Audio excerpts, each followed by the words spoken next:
Bonjour, donc aujourd'hui on va reparler un petit peu de distribution et d'équipement électrique pour remettre un petit peu tout ça dans le contexte. Alors une petite application avec un outil numérique, on va prendre XL Pro de chez Legrand. Donc là vous avez un coffret, une armoire de distribution d'atelier. Donc là c'est une salle de classe, c'est la salle de classe Select. Dedans on a donc le disjoncteur principal, on a le répartiteur,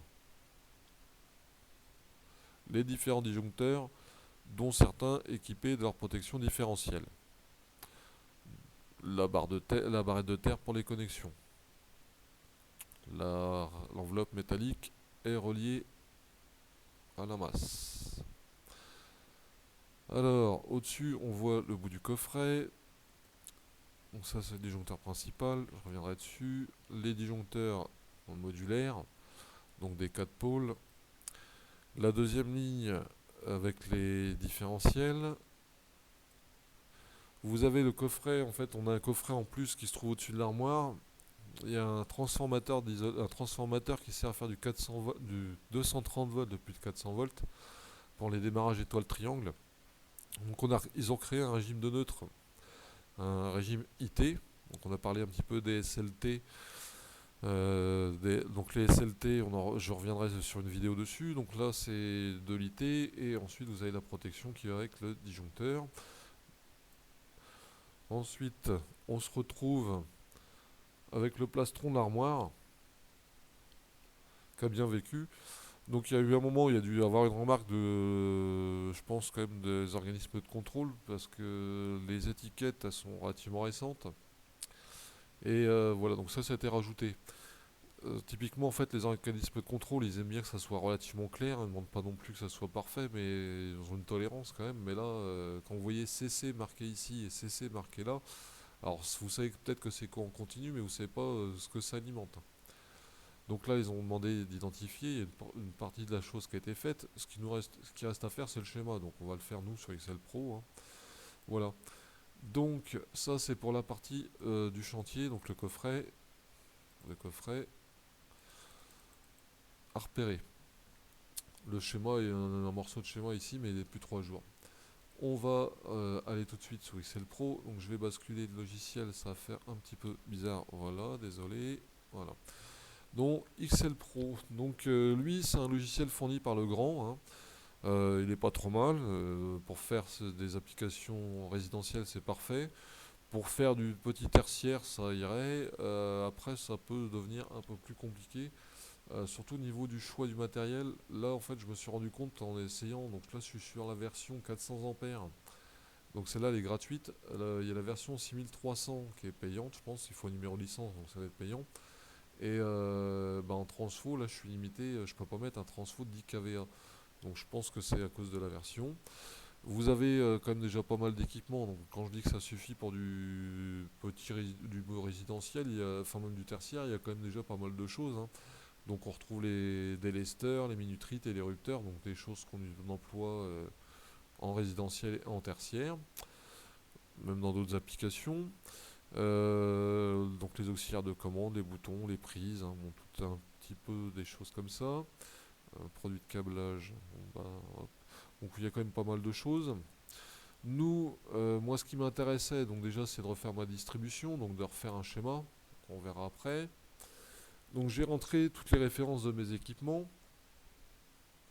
Bien évidemment, je suis chez Legrand. Le matériel qui est installé, c'est du Schneider, donc il a fallu trouver l'équivalence. Ça, on la trouve sur internet, il n'y a pas trop de soucis. En fait, on cherche Legrand, on va chercher sur le catalogue de Legrand, hein, on va trouver le 4 pôles à 100 ampères. Il n'y a pas de souci. Ensuite, j'ai rajouté donc tous mes disjoncteurs. Voilà, j'ai rajouté un répartiteur modulaire. Donc tout ça, je l'ai tiré de cette librairie ici.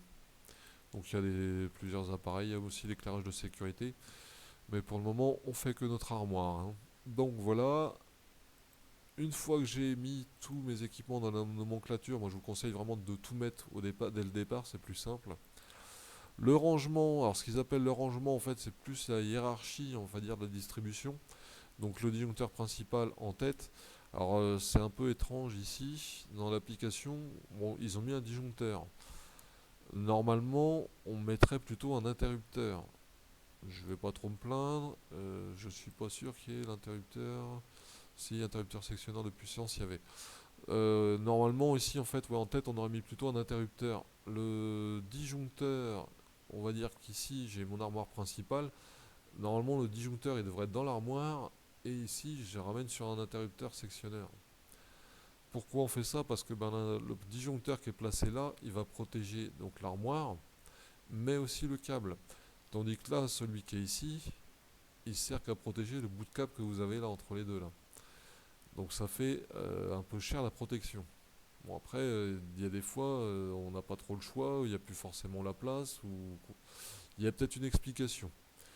Bon, une fois qu'on a fait notre hiérarchie, nous, donc on les a répartis. Moi, je les ai mis, donc je les ai séparés en deux groupes parce qu'il y a deux rangées.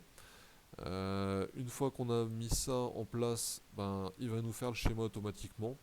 Donc il y a des choses à compléter, hein, donc ça, c'est à rentrer. C'est la désignation. À quoi ça sert? Ce que ça va alimenter. Donc ça, c'est un minimum. Donc là, vous avez un schéma imprimable. En fait, on peut l'imprimer, on peut l'exporter. Ça, c'est typiquement, ben, ça va pour le consuel, il n'y a pas de souci, ça passe, hein. Il y a tout ce qu'il faut. Vous avez la structure de la distribution avec les symboles. Bon, ils ont tendance à considérer comme leur interrupteur comme sectionneur, mais bon, moi, sectionneur, je vois plutôt ça avec le cadenas. Donc là, il faut rajouter deux dispositifs dessus. Il n'y a pas d'origine. Ça se discute. Donc au moins le symbole du disjoncteur, vous le retrouvez avec la petite croix et vous avez le symbole du sectionneur en plus. Donc ça c'est la protection. Vous avez ensuite le câble avec les trois conducteurs de phase plus le conducteur de neutre. La terre est reliée en dernier, elle est reliée là. C'est pour ça qu'on ne la voit pas dans les... Ici en fait elle n'est pas dans les conducteurs. Donc ça c'est un schéma unifilaire de distribution. Donc ça c'est ce qu'on vous demande pour le consuel. Vous avez d'autres informations dans le cartouche que vous n'êtes pas obligé de remplir. Typiquement, la section du câble, ça c'est bien de le marquer parce que pour le consuel, ça sera obligatoire. Bon, il pourra le vérifier, mais c'est bien de l'avoir marqué et je crois que c'est obligatoire. Les autres informations, puissance, longueur, type de câble, le type d'isolant de câble, vous n'en voyez pas forcément toujours l'utilité. C'est des informations que vous avez, essayez de les mettre sur le chantier si vous les avez.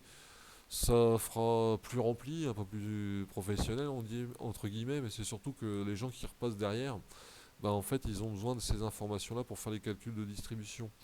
Alors, ça dépendra de la taille de l'installation que vous ferez, ça dépendra si c'est vous qui le faites ou pas.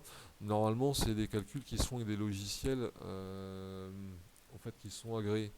Il y a deux ou trois, enfin, il y a plusieurs logiciels pour le faire, mais ils sont tous agréés et on les a pas forcément parce que ça coûte relativement cher.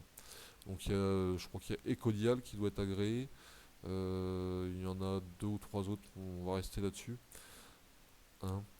Voilà, donc vous avez la distribution, le schéma. L'enveloppe, alors ça c'est une fonctionnalité relativement intéressante, elle nous permet de choisir l'armoire. Donc ça c'est pas mal parce qu'en fait ben, ils connaissent les dimensions de leur matériel, donc ils vont le répartir correctement.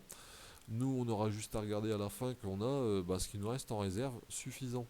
Alors, le minimum qu'on demande en résidentiel, c'est 25%, je crois. Et après, ben, en tertiaire, ça se discute, hein. Mais ben, un minimum de réserve dans l'armoire, c'est bien. Maintenant, il faut aussi avoir la réserve sur le disjoncteur de tête. Parce que si vous mettez 20% de réserve dans l'armoire, sans mettre les 20% de réserve au moins sur le disjoncteur en tête, bah, c'est un petit peu bête. Bah, des fois, c'est un peu bête, ouais.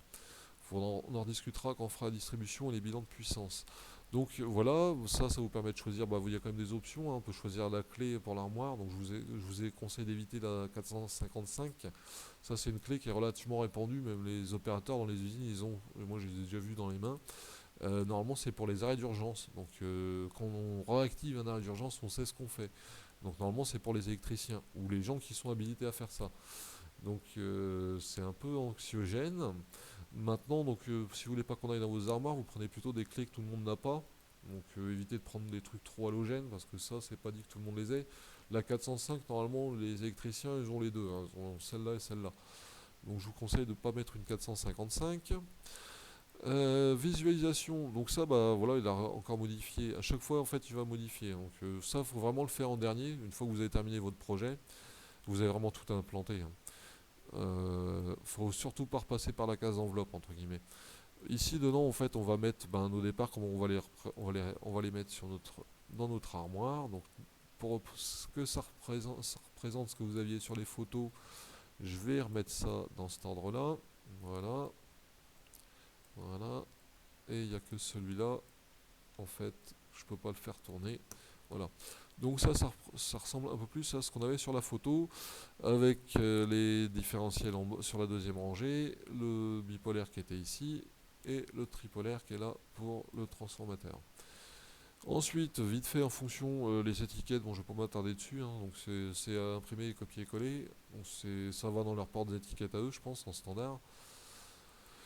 Bilan, alors ça c'est bien, vous avez donc toutes les références du matériel à commander, donc là déjà ça fait gagner du temps. Ça s'exporte sous Excel, hein, donc c'est quand même bien, même pour faire vos chiffrages.